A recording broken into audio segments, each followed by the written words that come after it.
Good morning friends, कशा आहात तुम्ही सगळे. आज आपण बनवणार डाळ खिचडी.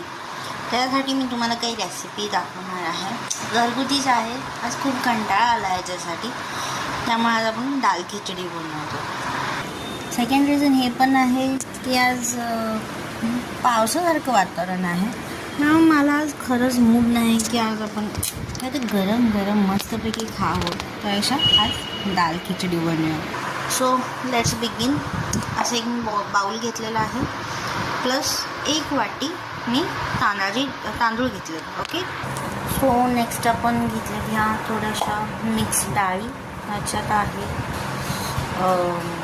तूर डाळ, मूग डाळ, थोडीशी उडद डाळ आणि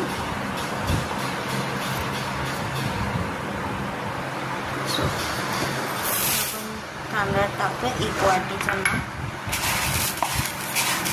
व्यवस्थित मिक्स करून आपण हे धुवून घ्यायचं आहे. ओके.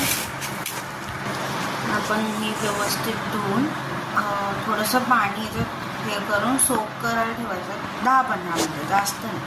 जेणेकरून आपली खिचडी बनताना खूप व्यवस्थित आणि मऊशार बनेल. ओके.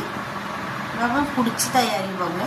सो आपण इथे चॉपिंगसाठी घेतो 2 कांदे मीडियम साईज, 2 टोमॅटो आणि 3 ते 4 तुमच्या मर्जीने लसूणच्या पाकळ्या. मला लसूणच्या पाकळ्या खूपच मोठ्या, त्यामुळे मी 3 घेतले. सो आपण हे चॉप करून घेऊया बेसिकली, आणि आपण पुढच्या रेसिपीला सुरू करू. सो फायनली आपलं चॉपिंग इथे झालेलं आहे.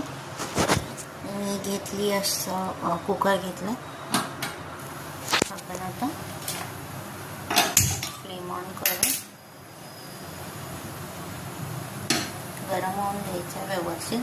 त्यात तेल ॲड करायचं. मी रूमवर राहते, त्यामुळे मी तुम्हाला असं प्रॉपर सगळं डिश वेश नाही दाखवणार आहे. जे आहे जसं आहे तसं दाखवणार. हे आहे मी कोल्हापूरची, त्यामुळे हे आहे कोल्हापूरचं तिखट, जे आपण कांदा लसूण मसाला बोलतो तो प्रत्येक पदार्थात जाणं खूप गरजेचं आहे. त्याच्यात चव नाही आहे. हे आहे मीठ. इथं मी घेतलेलं आहे धनापूड, थोडंसं गरम मसाला, आणि आहे थोडंसं पावभाजी मसाला, जस्ट फॉर टेस्ट. हे तुम्ही ऑप्शन आहे, तुम्ही नाही हे केलं तरी चालेल. इथे घेतलेत मी जिरे. सो आपण आता चालू करू. आपलं कुकर गरम झाला आहे. सो आता आपला तवा गरम झाला आहे. कुकर ह्यात मी तेल टाकते 2 चमचे. त्याच्यानंतर आपण टाकायचं जिरा 1 चमचा.